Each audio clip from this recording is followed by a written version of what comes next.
এই দেখো বন্ধুরা, তো এই দেখো সবজি কেটে নিয়েছি, আলু, ক্যাপসিকাম, গাজর। আর এখানে কড়াই বসিয়ে দিয়েছি, তেলটাও গরম হয়ে গেছে। আর এই যে দেখে নাও কি বানাচ্ছি।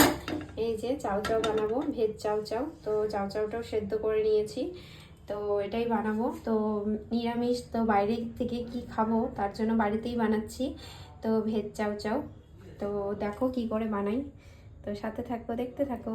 এই দেখো বন্ধুরা, সবজিটা ভেজে নিচ্ছি। তো সবজিটা ভাজা হয়ে গেছে, বেশি ভাজবো না সবজিটা।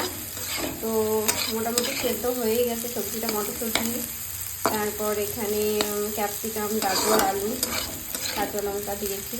পেঁয়াজ তো দেবো না, এখন দিয়ে দেবো এর মধ্যে ম্যাগি মশলা।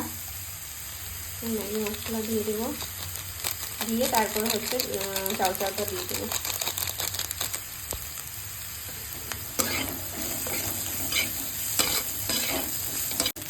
এই যে চাউ চাউটা দিয়ে দিয়েছি বন্ধুরা। তো এখন একটু টমেটো সস, চিলি সস আর একটু সয়া সস দেবো। তারপরে আবারও কিছুক্ষণ নাড়াচাড়া করে নামিয়ে দেবো। প্রায় হয়ে গেছে আমাদের চাউমিন রেডি। চাউমিন দিয়ে তো আর বেশি ভাজার দরকার পড়ে না।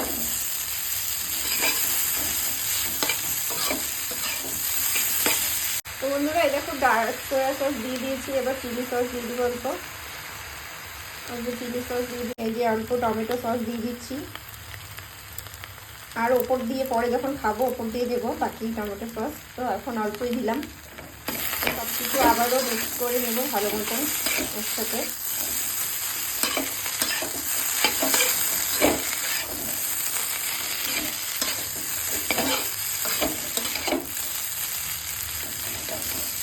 তো তোমরা মানে কে কে এভাবে খাও চাউ চাউ বাড়িতে বানিয়ে, অবশ্যই কিন্তু কমেন্টে জানিও। আমার তো ভীষণ ভালো লাগে। ভেজ চাউ চাউ পুরোপুরি রেডি, মানে ভেজ চাউমিন পুরোপুরি রেডি। তো কে কে খাবে তাড়াতাড়ি চলে এসো, তো আমরা এখন খাবো। তো কেমন লাগলো রেসিপিটি অবশ্যই জানিও। তো যদি তোমাদের ভালো লেগে থাকে লাইক কমেন্ট করে পাশে থেকো। Thank you for watching, bye bye. এই দেখো বন্ধুরা, প্লেটে বাড়া হয়ে গেছে, তো এখন খাবো। ওপর থেকে সস দিয়ে দেবো, তারপর খাবো।